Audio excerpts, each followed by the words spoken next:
ించడం, గోవుకి ప్రదక్షిణం చేయడం, గోవుకి గ్రాసం పెట్టడం, గోవుకి గరుకు స్తంభం వేయడం, గోవుని నిమరడం, గంగడోలు దువ్వడం, గోవుని రక్షించడం, ఇవన్నీ పరమోత్కృష్టమైనటువంటి పుణ్యకార్యములు. అందుకే పెద్దలు ఒక మాట చెప్తారు, అన్నిటికన్నా కష్టం ఏది అంటే అమ్మ వెళ్ళిపోవడమే.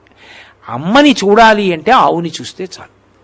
ఆవు వంక చూస్తే అమ్మ వంక చూసినట్టే. నా పుట్టినరోజు నాడు అయ్యో మా అమ్మ లేదే, పాపం నా పుట్టినరోజుకి తొక్కుళ్ళడ్డు చేసి పెట్టేదే, ఆశీర్వచనం చేసేదే అనిపించింది అనుకోండి, ఆవు పాలు తెచ్చుకు తాగాననుకోండి, మా అమ్మ చేత్తో చేసి పెట్టిన ప్రసాదం నేను తినేసినట్టే.